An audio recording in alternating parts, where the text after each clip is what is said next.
Olá, bem-vindos ao Hub da BDH. Estamos aqui hoje com uma pessoa muito especial, João Carlos Bros, arquiteto, o nosso fundador da BDH. E eu quero começar hoje, Bros, agradecendo muito sua presença. Ora, Você sabe que você é a nossa obrigado, inspiração. obrigado, E obrigado. eu queria começar falando um pouco sobre sua história. Como foi que começou a sua vida de arquiteto, arquiteto da saúde? Eu quando do ensino médio, ah, eu tive um pai que me orientou muito acentuadamente. Ele era alemão, casado com minha mãe brasileira, mas eu perdi a minha mãe muito jovem.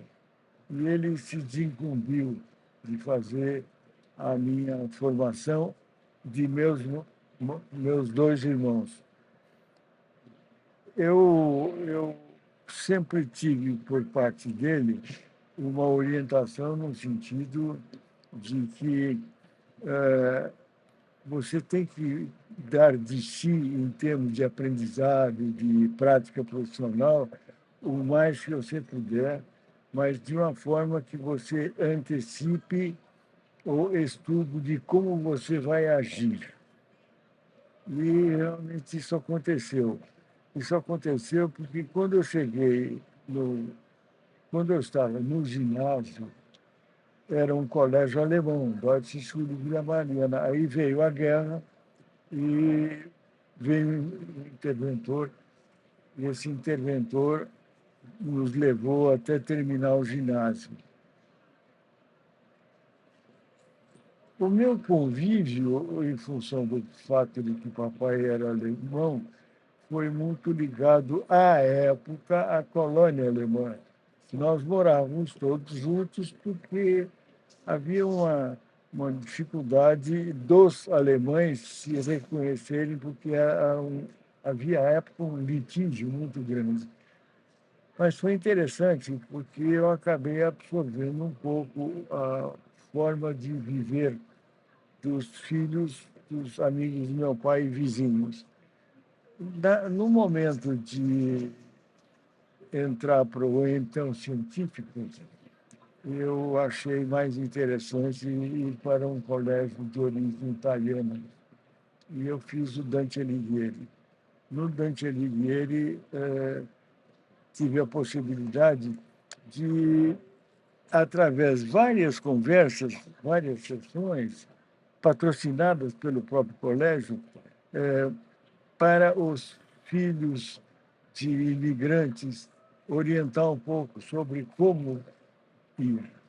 E entre esses, eu estava no terceiro científico, entre estes eu encontrei um professor italiano de desenho e eu já tinha um desejo de encontrar uma atividade que envolvesse pessoas. Sim. E Esse professor te inspirou. Vicente Decote, porque eu perguntei para ele o que é ser arquiteto, e ele disse assim, é compreender as pessoas. Incrível.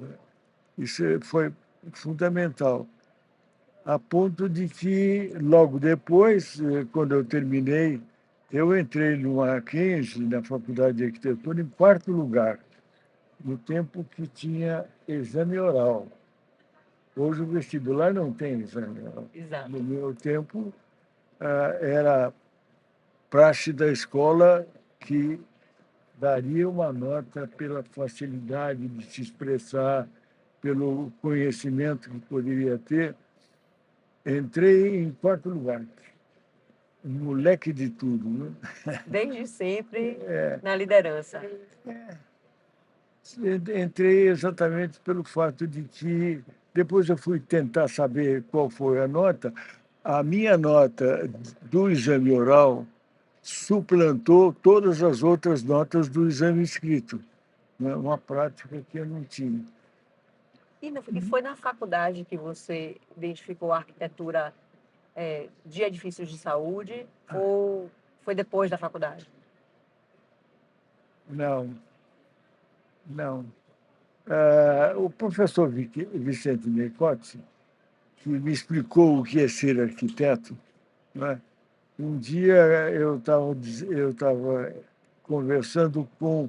A nossa comunidade de alemães tinha um médico do quarteirão, né, que atendia a todos, doutor Ulisses Freire.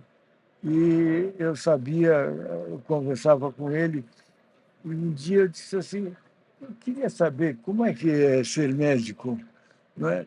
Ele disse assim, vamos combinar o seguinte, eu vou te levar num plantão de pronto-socorro, e aí você... Aí eu identifiquei que o fato de ser doente implica em comportamentos completamente diferentes de ser sadio. A partir dessa proposta é que eu comecei a me dedicar um pouco mais a compreender as pessoas, não é desenhar, não, nada. Compreender como é o comportamento da pessoa. O que é uma pessoa sadia, e aí ajudou meu pai. Olha aqui, meu pai era superintendente das lojas americanas. Ele chegava e dizia assim, eu vou te levar para a loja e você vai olhar o comportamento do comprador. Parece uma coisa tão boba, mas extremamente interessante. Não é? Vou dar um outro exemplo importante. Papai, eu tinha 16 anos, eu queria praticar um esporte. Primeira resposta, não faça esporte individual. Não jogue tênis, não jogue bote. Então, eu acho que eu vou precisar uma orientação sua sobre... vou te levar para jogar, para apreciar um jogo de vôlei. Presta atenção no que estão fazendo. Terminou o jogo, ele virou para mim e disse assim, qual é o jogador mais importante? Ele disse, pai, o portador, porque... Você está enganada. Eu vou voltar aqui num outro jogo e vou te mostrar que o levantador é a figura mais importante do time. Voltei, eu fiquei 16 anos como o levantador do Banespa, né? Mas não sabia desse Me seu dei, lado me dei, esportista, me que dei bom. muito bem. Não, e essa E experiência é fantástica, né? Porque seu pai te deu uma lição incrível de que essa criação de comunidade, de que uma equipe trabalhando sim, juntos podem vencer um jogo, podem transformar uma realidade, é o que a gente vive hoje também no nosso trabalho de é, arquitetura para a saúde, né? pois é, e aí é que eu fui devagarinho. A outra questão é que eu fiz a faculdade e ele disse, se você tiver que fazer alguma atividade que seja complexa, difícil, estude com alegria. Estude com alegria. Aí eu fiz exame para o CPUR e no CPUR eu montei a cavalhada e outra vez entrei para a cavalaria, não é?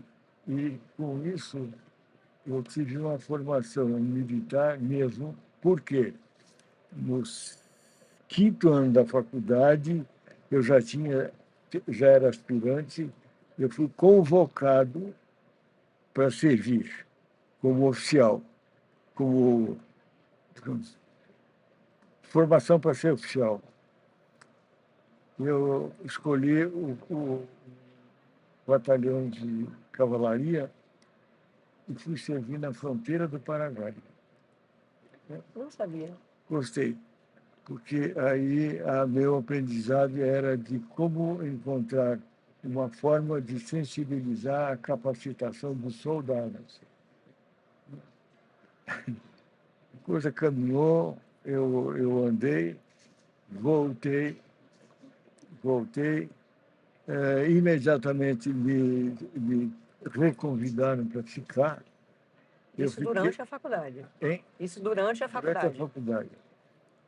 Aí eu me apresentei, terminei o exército e fiquei na faculdade imediatamente no sair, eu já tinha uma posição de monitor. Me convidaram para ser monitor. E foi muito interessante, porque aí é uma situação diferente. Eu podia ensinar para os meus colegas.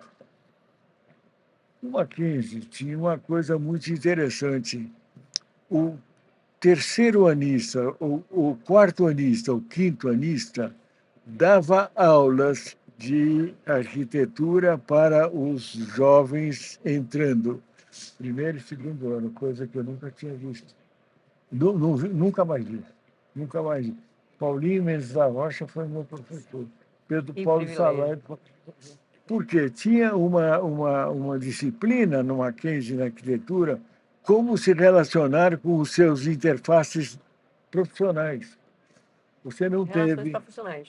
os médicos precisam ter, eles têm. Então, essa proposta pesou, porque nós Porque o aprendemos. nosso trabalho como arquiteto é de se conectar, é de se colocar no lugar do outro, é de entender a demanda de cada pessoa naquele espaço. Então, isso que você teve na faculdade foi uma grande oportunidade de aprender a ouvir, de aprender a ter uma escuta ativa e fazer a resposta da arquitetura como um complemento do desejo de cada um, né? A somatório do desejo Foi, de foi. cada ente. Quando eu cheguei no terceiro ano da faculdade, eu encontrei um professor que realmente me explicou o que é ser arquiteto. Logo depois eu aproveitei e fui àquele médico que me tinha me dito o que é ser médico. Sim. E aí, devagarinho, eu fui me interessando, porque ele me levou algumas vezes para conhecer o trabalho dele no pronto-socorro. Saí bem, tranquilo, sossegado. E aí, Oswaldo Arthur Bratsky era um professor extremamente, um arquiteto conhecido aqui. E um dia eu cheguei para ele e disse assim, eu queria ser o seu Estagiário. estagiário, né? Ele disse, tudo bem. O que você prefere? Você prefere desenhar armário ou desenhar... Não, eu quero mobiliário, porque interage mais com as pessoas. Logo depois, o doutor Odair Pedroso era o diretor do Hospital das Clínicas aqui em São Paulo. Sim.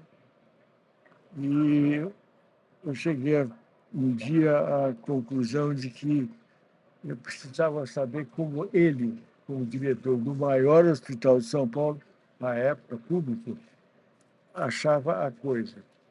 Aí eu pedi uma audiência. E disse assim, doutor Odair, eu queria saber o seguinte, como o senhor faz a manutenção? Quantos homens de manutenção tem aqui? Ele disse, tem não sei quantos engenheiros. E arquiteto, quanto tem? Ele disse, nenhum, então vai ter a partir de agora. E lá fiquei. E aí você foi para lá. Fiquei 3 anos. E você foi um autodidata na arquitetura para a saúde. Pois é, por prática. Porque todos esses professores que você Por prática. te deram instrumentais para Sim, lidar com o sim. público, para saber falar, para saber a boa arquitetura. Entretanto, entender, Mas a prática relacionar o clínica, hospital clínica. e a arquitetura foi nessa sua experiência no Hospital das Clínicas. Pois é, acontece o seguinte, a professora Adib Jatene, quando foi fazer, eu me tornei amigo do antecessor dele. Quando foi na hora de fazer a minha aproximação dele, ele disse assim, eu queria que você desenhasse para mim o que é um coração, a cirurgia do coração, o transplante. Mas eu queria que você desenhasse um desenho anatômico, eu queria que você desenhasse um desenho arquitetônico. Resultado, ele tem 3 filhos médicos e uma quarta filha, que é a Yara, né, arquiteta. Arquiteto. Arquiteta. Olha, logo depois eu comecei e aí apareceu a oportunidade de encontrar alguns trabalhos que exigiram maior aproximação. Eu cheguei a ter um escritório com 32 arquitetos. E na minha sucessão, para minha satisfação, está a C mais A. Sim. E C mais A, Carol, todos Todos passaram, passaram, foram passaram arquitetos por e lá. coordenadores do seu escritório. Uma ocasião, um dos arquitetos que queria aspirar a trabalhar comigo observou e disse: mas pelo que eu estou sabendo, o senhor age diferente com os estagiários. O senhor explica, aqui mando desenhar. Então, desenha e não aprende nada. E o que é diferente entre a arquitetura comercial, uma arquitetura de um shopping, né, de um aeroporto, que são arquiteturas complexas, para uma arquitetura de... Você não gosta de falar arquitetura hospitalar, eu sou uma boa aluna, então você diz de estabelecimentos de saúde ou uma arquitetura para a saúde. Então, o que é diferente? O que você, na sua vida profissional, no seu escritório, com a gama de projetos que você vivenciou e que você vivenciou, a gente sabe, de forma completamente diferente, porque você mergulhava dentro da assistência, você vivenciava, escutava e compreendia, como você mesmo fala, até nos seus livros, o negócio da saúde, né, os clientes que ali iam ser o centro cirúrgico com o CME. Então, eu queria que você falasse um pouquinho para a gente, Bros, sobre o que é diferente a arquitetura para a saúde, como é que você pode trazer para a gente uma noção do que, como arquitetos, nós devemos projetar a saúde. Olha, eu vou iniciar um pouco mais avançado do que precisaria, eu retorno, mas uma das coisas mais importantes é o seguinte: eu sou filho de alemão e falo alemão. E eu fui à Alemanha e conversei tive a oportunidade de conversar com o chefe, o general médico da Armada, do Exército Alemão. E, no meio da conversa, ele disse assim: aqui na Alemanha, e é verdade, dos 12 aos 16 anos se ensina Gesundheit. Gesundheit quer dizer saúde. Não é? E eu tenho procurado fazer ver aos nossos políticos que há uma necessidade de que você saiba o que é ser saudável. Uhum. Por quê? Porque, nesse momento, logo mais talvez eu volte a falar sobre isso, estamos necessitados. Tem um parente aqui. Eu tenho 4 bisnetos, 3 nos Estados Unidos. Sim. Eu convivi bastante nos Estados Unidos. Tive casa, morei lá. O que acontece é que o conhecimento que se tem aqui não está voltado para o foco. O foco é o doente. E na Alemanha, principalmente, eles ensinam o que é ser saudável. Não é? Você imagine a vantagem que teria isso nos dias atuais entre nós. Porque aqui só se fala em doente, em doente, em doente. Agora, quem sabe seja de primeira mão, o Ministério da Saúde chama-se Saúde e Bem-Estar. Exatamente. E é uma mudança completa de paradigma. Eu já fiz uma pesquisa para saber qual é o conteúdo do bem-estar. É exatamente estimular a própria pessoa a ser responsável pela sua própria saúde. Ser saudável. É muito pouco tempo, né, para a gente ouvir uma história de vida tão importante para nós da BDH, mas como fundador, eu queria que você falasse um pouquinho como foi A fundação da BDH, como veio essa ideia de criar a Associação Brasileira para o Desenvolvimento do Edifício Hospitalar? Eu sempre me indispus com o programa físico. Desde que eu aprendi na escola o que é um programa físico, eu me indispus, porque o programa físico não explica nada, nada. 3 quartos, sala, cozinha e banheiro não explica a vivência que você tem dentro do prédio. Não é? Isso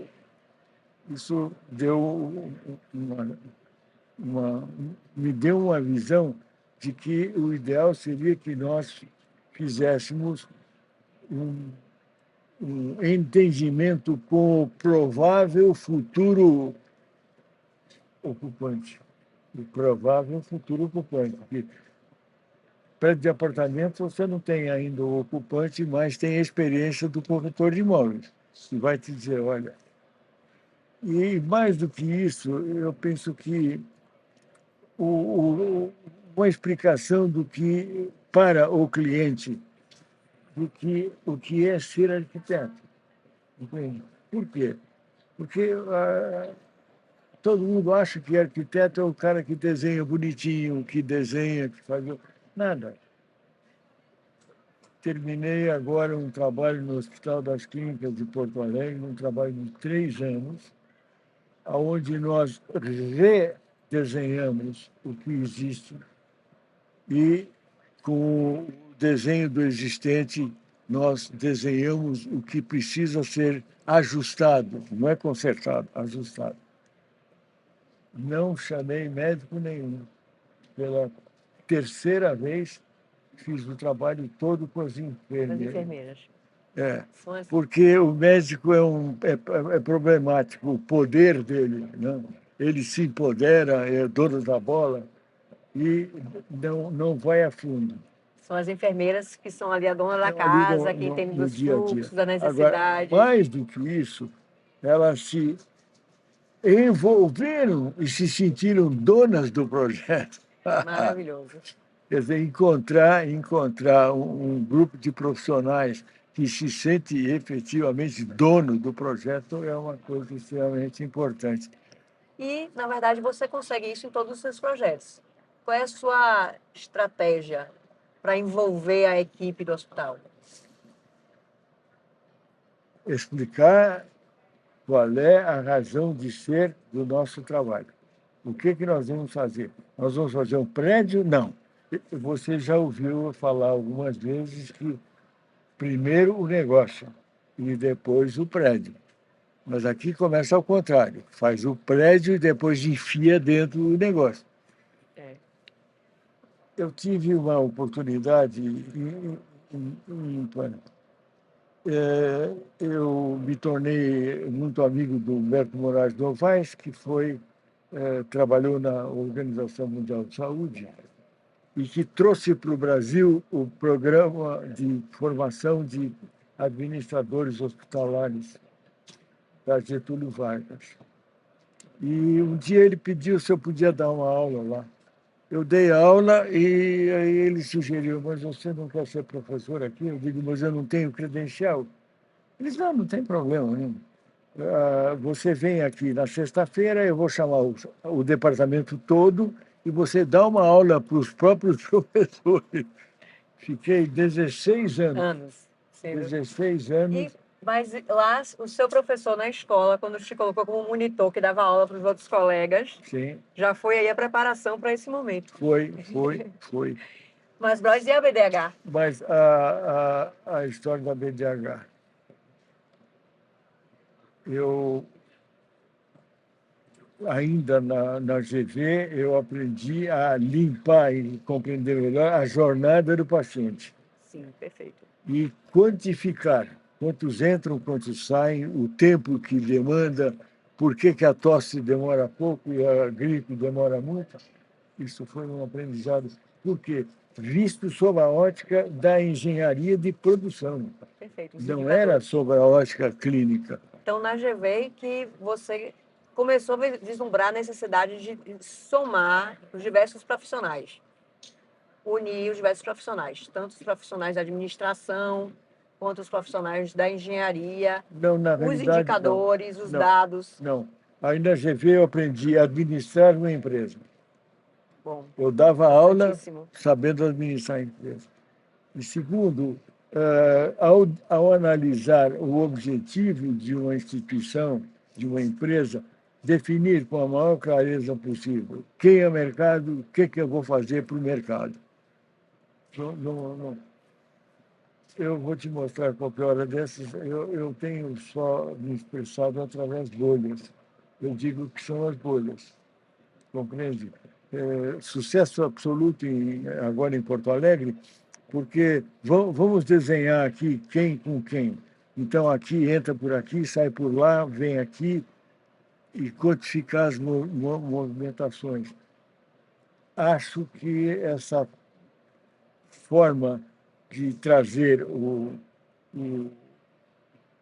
provável futuro operador para o projeto Sim. ilustra e traz o desejo que ele tinha acumulado de explicar as coisas como são. Estamos enfrentando, e eu vou me referir daqui a pouco a isso, as demandas que estão surgindo pela oferta de saúde digital. O prédio do futuro vai ser completamente diferente. Eu tenho estudado aqui e, entre outras coisas, está aparecendo na Europa e nos Estados Unidos uma nova posição, chama-se Healthcare at Home. Ou seja, as pessoas já vão estar preparadas para ficarem um período sendo orientadas para o conhecimento do prontuário. E eu vejo, por exemplo, minha mulher quebrou o ombro e consertou o ombro e foi para casa. Isso vai provocar no mercado uma acentuada. Vou fechar. O mercado vai ter uma mudança que está a exigir de nós outros, dos médicos, dos engenheiros de produção de serviços, uma explicação para a formação dos nossos. Temos feito esse último trabalho grande que eu fiz, nós fizemos os pacientes e os familiares Para ouvirmos. para o vírus. E fizemos com que o médico entendesse que a participação do paciente no que vai ser feito com ele é porque deu injeção, manda tirar isso, tirar aqui. Não explica. Mas fizemos alguns modelos lá, pode fechar, fizemos alguns modelos em Porto Alegre e os resultados foram muito interessantes. O paciente se sente engrandecido pela competência de quem serve. Mas é uma boa profissão, não tenho queixa. Eu agora estou, há 2 anos depois da Covid, eu estou em ócio criativo. Sim. Eu estou estudando exatamente. Esse é o Hospital do Estou em Futuro, né, dúvida. Bros? Eu tinha publicado 2 livros, eu estou em dúvida se vai ou não vai o terceiro. Mas, acima de tudo, eu tenho feito alguns artigos, alguns trabalhos, eu vou fazer um para você, sobre a nova visão do arquiteto voltado à saúde. E tem que ser diferente. Tem que ser. Agora, eu sinto que eu tive sorte de ir caminhando, mas simplesmente meu ponto de vista para encerrar é o seguinte: não existe, com a volatilidade do conhecimento e da tecnologia, não existe especialista. Não existe mais especialista de coisa nenhuma. Existe um experiente. Uhum. Compreende? Porque eu sou especialista. Especialista hoje, que aprendeu hoje e depois da manhã deixou de ser especialista, porque outra coisa aconteceu. Obrigadão. Fechou? Bros, para fechar aqui para os nossos espectadores, nossos amigos da BDH, A gente está fazendo 30 anos na 30 BDH, anos. 30 anos. Eu queria que você falasse um pouquinho da importância da BDH na sua vida, né? E para os associados, para que a gente possa aí seguir para os próximos 30 anos. Vou tocar nesse tema da BDH. Mas fala só um pouquinho para a Câmara. A sua mensagem final para os associados da BDH? A proposta de fazer a BDH veio porque eu percebi que nós precisaríamos nos agrupar, né, no sentido de ir gerando novo conhecimento. Por quê? Porque fui eu que concebi a Unicamp. Sim. O professor Zeferino me convidou e, na concepção da Unicamp, Zeferino dizia: Bros, novo conhecimento se faz por fricção social. Então, essa afirmação dele me fez analisar por que não trazer os arquitetos, os engenheiros, o homem do ar-condicionado, para conversar e entender qual a metodologia a ser seguida. E, mais do que tudo, o relacionamento com o cliente, porque cada cliente é um cliente e nem todos estão dispostos a seguir a sua cartilha, né? Eu estava vendo o documento, fizemos uma carta de intenção e essa